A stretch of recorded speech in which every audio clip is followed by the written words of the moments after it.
as I think these preseason tournaments are probably about to start coming to an end, we've got one more video for you today. We are on board with Simp. This was in the finals of the Florida Mutineers tournament. He was playing with Scump, Arcitys, and Dashy, and this squad of 4 absolutely just went in. They won this tournament with pretty much ease, other than they did have to reverse sweep. I think it was Crim6's team early on, but after that it was just a beatdown. And what would you expect from 4 players that are just like those 4 are?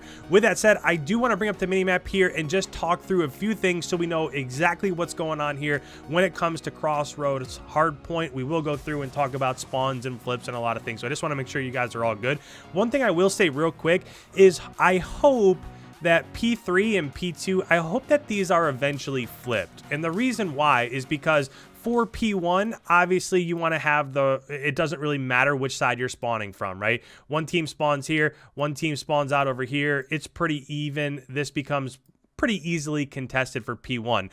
When we go to P2, team that spawns on the right-hand side of the map does have the advantage going inside of P2, but if at any point in time this becomes a contested hardpoint, that blue team is going to actually end up spawning up here. So it becomes a split spawn. Blue team would spawn up top, which would be Simp's team at the moment. The opposite team would spawn on the bottom part of the map, and then it just becomes a rush to get back towards P2. And then obviously, as it progresses from there, once you get into P3, you want to have the spawns on the left-hand side of the map, and the same is for P4. So the only reason why I would kind of want this to flip is because for P2, the dominant spawn is on this side, and then for P3 and P4, the dominant spawn is on this side. Whereas if P2 and P3 were flipped, then for P2, you would want to be on this side. For P3, you'd want to be on that side. And then for P4, you'd want to be back on this side. So it just would force you to go back and forth across the map a couple times. So with that, let's go ahead. Let's hop into this one. And again, we're on board with Simp. I think he goes something like, I want to say 33-10 or something like that. So anytime we get to see a point of view from Simp, I want to try to break it down as much as possible, because it's not very often, especially once the season starts and they get into scrims and stuff like that, you don't really get to see stuff from Simp all that often. So notable thing right here is that as of right now, most pros that run SMGs are still using the MP5. So weren't quite sure if that was going to be the case, because it was nerfed like 3 days ago. And then when they made the changes to guns like the FAMAS, they went and they actually reverted the MP5 back to its prior form, where it was really good again. I think that was a mistake, because since then they have changed it back again, so they've nerfed it again. But it seems like it's probably in its final form right now, and the pros are still using it. And Simp is just, I mean, he's absolutely going off. They're up 36-6 on this first hardpoint, and they still have spawns for the second hardpoint. And by the way, this is against Methods and TJ and Cammy and Envoy. So it's not like they're just playing like a collection of Warzone streamers or whatever. This is 4 really good pros versus 4 really good pros, and they're just going in. So right now we're on P2. I like what Simp's doing. Simp's kind of just watching the crosses up towards bridge and the bottom side of the map. And that's what you do, right? You make sure that you get spawns. Once you have spawns and control of the hill, you push out a little bit further and you just watch the crosses. So let's go ahead. Let's pause this and let's just show you guys that real quick. Again, we'll bring up the mini map just to make sure you're 1000% on what's going on here. So when it comes to spawns are right here. Once you get inside of P2, you get control of the hardpoint. That's great. But then you push up to headies like right here, or you go up the stairs to bridge, or you push over towards P1. And really, you're just watching all of these pushes here, making sure the enemy team doesn't get close to P2. So even though they have spawns and they have control of the hill, you still want to make sure that you're going back and you're pushing out into the cuts a little bit, and just ensuring that the enemy team doesn't really get close. That's the number one thing. Like, so if I'm just playing pubs, and mostly what I play is hardpoint, which one, I want to make sure I'm gaining as much map knowledge as possible. And I think hardpoint allows me to do that, because the hardpoints are always going back and forth on both sides of the map. So that's one thing, but for 2, you just kind of, you learn where the spawns are and you learn where the cuts are. So when I'm playing pubs, I don't really see enough people doing that. They're like sticking around their spawns and trying to get kills that way, or maybe they're playing the hill, but they're just trying to get kills inside and around the hill. Where you start to evolve a little bit when it comes to games like Hardpoint is to get map control, get hardpoint control, and then push out and get cut control also. We don't really talk about that all that often. We don't really see it all that often, but when you watch pros, that's where you really see the difference being made. So right here, obviously we are inside of the 3rd hardpoint on the first set of rotations. You're seeing a lot of the SMGs such as Scump and Simp just try to get inside of this P3 hardpoint, whereas in the best case scenario, you might see 1 or 2 people trying to flank. We're not exactly seeing, so we don't have the mini map. We can't see the arrows, right? We're not in Codcaster mode, but so I'm not quite sure what like Arcitys is doing. I don't know if he's trying to push inside of the hardpoint or if he's trying to flank, but in best case scenario, what he would be doing right now is trying to flank. So get around either the top side of the map or the bottom side of the map, and if he's able to push out one of those, then maybe they could push through and earn spawns for P4, but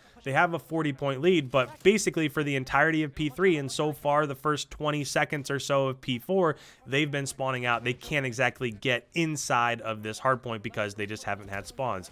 Now it looks like they're getting close. Is that everybody? Looks like it is. Normally, especially now, this is 4v4, so you might not see it very much, but if this was a pub game, there's usually somebody back behind that rock that's anchoring down those spawns. That's why when I thought that Simp got that kill on Cammy inside the hardpoint, I figured he would push behind that rock and try to push out those spawns, but they were probably keeping track of how many people were left, and as soon as he got that, they pushed it out. Now, after P4, we know that from P1, it doesn't really matter in terms of where you're at trying to get time inside of the P1 hardpoint. Simp is going off. But back to my previous point, as you go towards P2, you want to be having those right spawns. So as soon as they were able to get inside of P4, get control of the hard point, and start earning time, Simp immediately pushed down towards the bottom side of the map to flip out P1 so that they would get... Oh, they did spawn out. So right now it seems like it's probably a little bit contested in that back spawn. They do have blue arrows over there. I think it might be Scump or Arcitys. Yeah, Scump just got a kill in the back. So he even though he didn't get that spawn, it became contested for just a moment. Remember when we said inside of P2, if it becomes contested, that blue team will spawn on the top side of the map on top of P1? That's exactly what you saw right there. So Simp was able to push it out, earn those spawns initially, and then as soon as he didn't secure, or as soon as that spawn became contested and it wasn't secured, it spawned him out towards the top side of P1, kind of towards the left of it. So 8 seconds here. They've got a pretty large lead right here, and with that, we've kind of talked about all the strategy going back and forth as we go into the second set of rotations here. So let's go ahead. Let's just listen to their team talk a little bit so we can hear what they're talking about and what they're saying, and you guys can learn what they're trying to do based on their team comms. Let's listen in. Never mind, you've got what the fuck? Yeah, No dead left. I can play these heady. He's on the tank, chilling right. Zini, there's two right. Another one. Nice, good fucking team shots. Oh my god, these guys are horrible. Okay. Ivory cat. Nice. You gonna shoot back? Is it still big 30 on tank? Still on tank. Yeah, we're good. Dylan tank dead. To be cat. It's cat. Look, this is a good time. Cat weak. He has an AR, so he's blessed. Oh, we flipped. These guys are shitting. I like that little comment. He has an AR, so he's blessed. Yo, pick up far left, picking up cat. I have right. Oh shit. I have a trophy on you. Ivory deep left. I can't really shoulder it. They smoked it. I'm running through the smoke. I'm a menace on the map. You want dead? Absolute left street, nice. I'll try to get time. I got it. Just Alex, honestly, I'm gonna hold left. I got right. Give me mid, dead. No one naded on On the tank on me. There's two left, chilling fast. Nice, Alex. T just hold off and go Naded myself. Fuck. All good. You see the drop shot right there with that FAMAS. So drop shotting in this game isn't possible unless you have that drop shot handle. So you're seeing a lot of pros run that so that they can still drop shot and get calls as they go from standing to kneeling to prone. Yeah, middle's in hell. Oh, he came under. Well, this is still good, really good Right, time. maybe I'll spawn. Yeah, I got it. Catwalk. I can't watch your cat. Yeah, Dead. someone's picking up my bed. Oh my god, he's pistoling everyone. And in terms of where these teams are at right now, you probably expect this game to be about over, right? They only need 19 points, and they have spawns as it's about to rotate from P3 to P4, P4 in that back location. So unless they get flipped out, and even if they do get flipped out, if they get to the opposite side of the map, they're still going to have spawns for P2 if it ends up going that far. So this would be a super tough game for them to lose right here, but we'll see what happens. Interesting kill there. Came in the back dead. Guys in cutting me off. Another on me, so. And then back up. One shot, try one shot over me. Trying, back. Siege, absolutely Nice. dead. Oh my god, these guys are Watching being cross, head. watching cross. Oh, it's over. Oh my god. And there you go. So you got 32 and 12 with 17 kills inside the hill, 91 points inside the hill for Simp, Dashy in the hill, Arcitys in the hill. The damage numbers are all pretty high with 4,300 out of Simp, 4,000 out of Dashy, 3,200 out of Scump, and 3,000 out of Arcitys. So fairly easy victory there. If you watched any of the finals through that, then you would have seen that they won that finals and that tournament pretty easily. Hopefully going into the next week here, we start to get some team scrims. I want to see each of these squads playing these maps instead of just a collection of pros. We'll see what happens moving forward. So if you're new around here, you enjoy this sort of content, make sure you go ahead, hit that subscribe button. This is what I do. I break down competitive play every single day of the competitive Call of Duty season. So make sure you hit that subscribe button, leave a like. It helps out the channel. With that, guys, thank you so much. We will see you in tomorrow's upload.